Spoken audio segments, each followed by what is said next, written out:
Welcome to the Virtual Strategic Solutions Virtual Reality Simulation System. Accessing legacy dataset. Files loaded, simulation ready.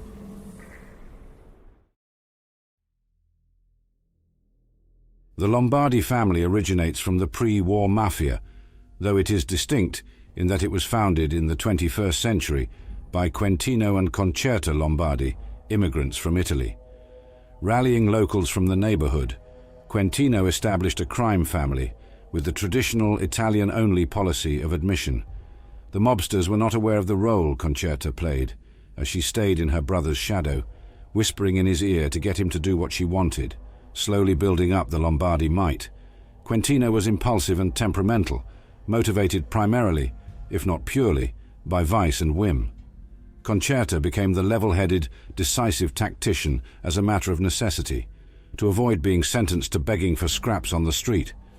Thanks to her efforts, the Lombardis became a significant presence in the city before the Great War, and the mob's position strengthened in the wake of the Great War and flooding due to Carly Day's ineptitude. The mayor lost a majority of her staff to the war and subsequent developments, leaving her unable to secure an adequate food supply and simply burning through the stockpiled rations. By February 2078, the supply was already thinned out, and the mob started to assert its position against Day, openly refusing to pay taxes. When the taxes ran out, the situation changed to the mafia's benefit. With most of her staff dead or resigned, she gave the mob free rein to pressure farms on the outskirts of Atlantic City to provide food for the city. She was effectively setting them loose against the better judgment of her peers. Self-interested mafiosos became little more than raiders with style, preying on the farmers for years as they left the city to fend for itself, caring only about themselves and the odd rich trader who perused the casino quarter, spared devastation during the floods. The situation lasted into February 2085, when a raiding party entered Timothy Lane's farm only to be met with shotgun shells.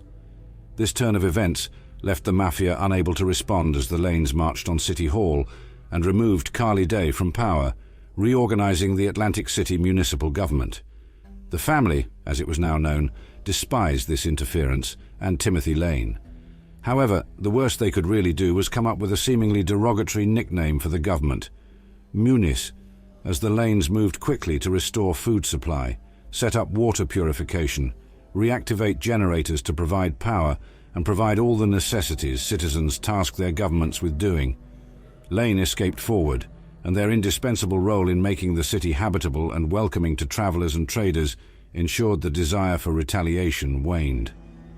Lane opted for collaboration rather than suppression, realizing that Atlantic City was, is, and likely will remain a city of vice. He entered an alliance of convenience with the mafia. While the Munis take care of running the city, including services and EMS, the mob will be free to operate as it sees fit regarding vices, and the showmen will be given free rein as to entertainment. In return, they will pay taxes to sustain city operations. The alliance formed the foundation of AC's success, despite griping and competition between the three factions. The mob especially tries to get out of paying taxes, but the IRS and Buttercup usually resolved the situation with ease. The civilized hell of Atlantic City continues to survive and even thrive. The family is also preoccupied with internal power struggles and banking on the discovery of the Devil's Blood by Antonio Russo. The two issues are related, as Russo was the protege of Don Quentino Lombardi, head of the Atlantic City mob, and his discovery and defeat of the Jersey Devil and its blood allowed the mob to create an incredibly addictive narcotic, sold at a high price only to the most affluent of high rollers coming into Atlantic City. Russo and Jean created a formula mimicking the original's effects and allowing for the use of synthetic materials for production, which made it more affordable to produce but no less expensive. Russo made everyone in the Atlantic City mob rich and was slated to succeed Don Quentino as godfather if it wasn't for his sister Concerta. When the Don passed, his sister ensured only she and Antonio knew about the fact. Posing as the middlewoman between her brother and the mobsters, she marked Russo for death. Antonio fled Atlantic City with his family, setting up a nightclub in Appalachia, faking senility. Concerta does not leave loose ends, however, and a hit gone awry attracts Vault 76 dwellers into Atlantic City to resolve its issues. Beyond competition for power, the situation has started to deteriorate in general, with many changes occurring within the organization. Called desperate times, it seems to have warranted cooking the books to reduce the amount of dues going to the other factions far beyond the expected, reasonable level of cheating. This is an unprecedented change in Lombardi policy, in fact, and risks open war. Like other mob organizations, the Atlantic City family is a strictly hierarchical, autocratic organization, subordinated entirely to the godfather, with a mean nepotism streak. Don Quentino Lombardi was the godfather before the Great War and survived the nuclear holocaust in one piece, with his sister keeping the mob focused on maintaining its power and influence, which included loosening admission standards and letting non-Italians join. Below the godfather are the capos, short for caporegime, usually translated as captain, responsible for various aspects of the family's operations, commanding mafia soldiers, the lowest ranks.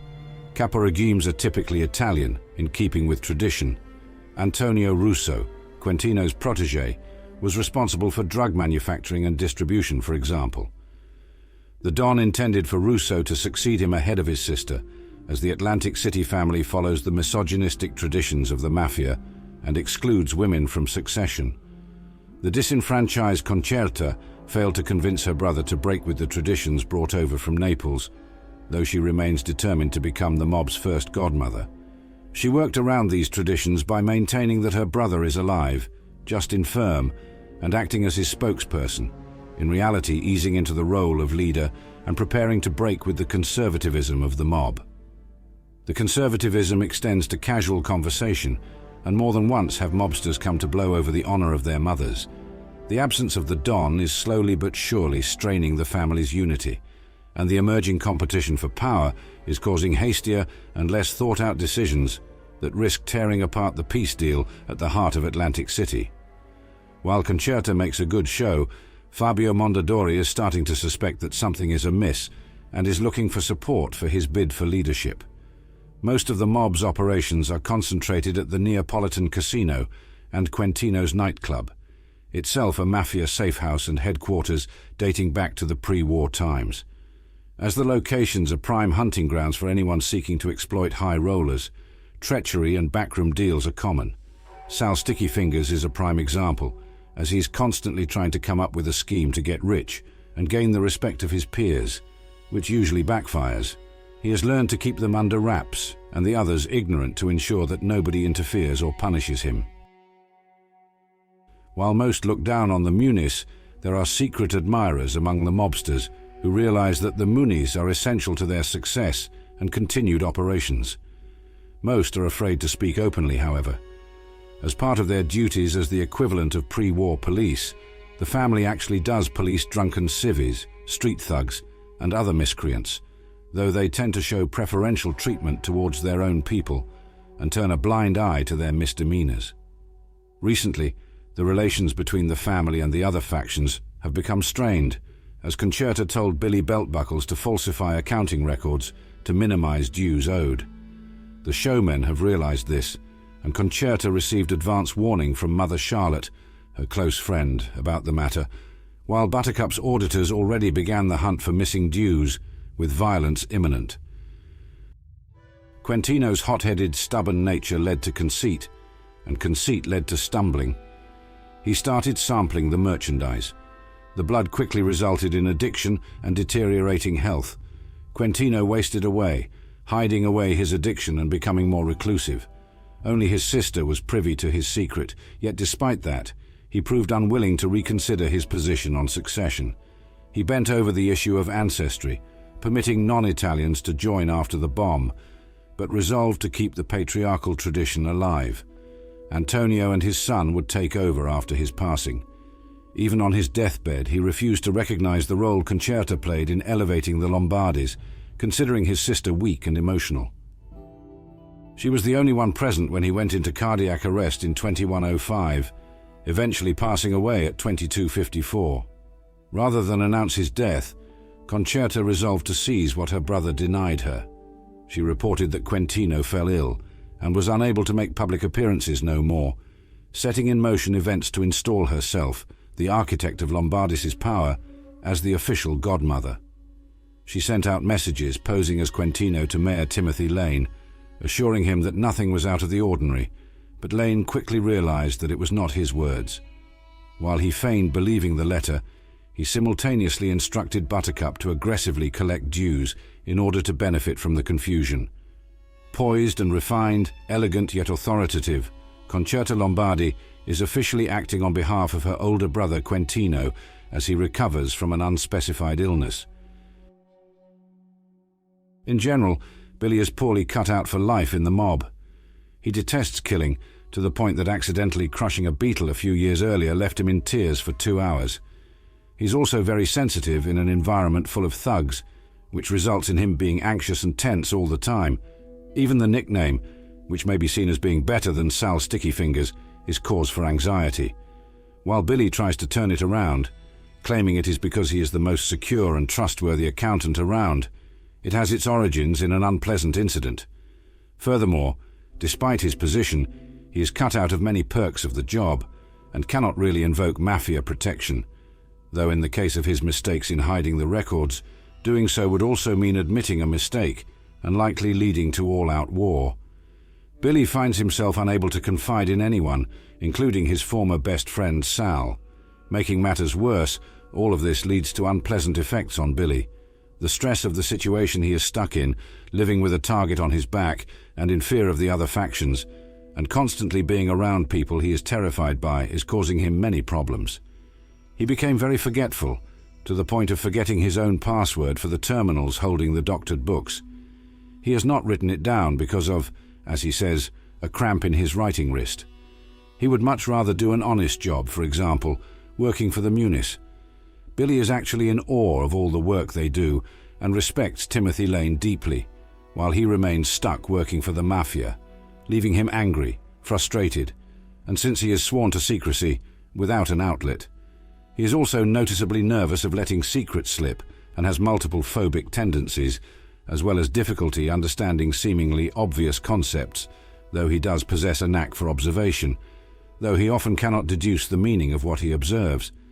Overall, Billy is just miserable and regrets his choices in life. One of those he regrets the most is considering Sal Sticky Fingers his best friend and confidant. What was once a close friendship turned sour, and Billy was forced to cut him out of his life. The reason lies in an unpleasant incident shortly after Billy was made accountant. One night at Quentino's nightclub, Sal decided to play a practical joke on Billy and pull down his pants. Due to his condition, however, Sal wound up tearing Billy's pants off, causing him to panic and run around the club screaming, with his underwear on display. The humiliation before the entire Lombardi family left Billy traumatized. Since then, he started wearing multiple belts together with suspenders to ensure that it would not happen again.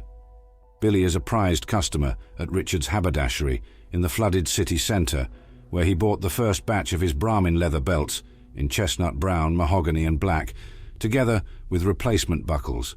He claims to never take the pants off anymore, even under a shower. He has not told anyone about specifically why he's wearing so many belts, but considers them paramount to his safety, even if they make dressing in the morning a chore. He has actually considered sleeping with the belts on him.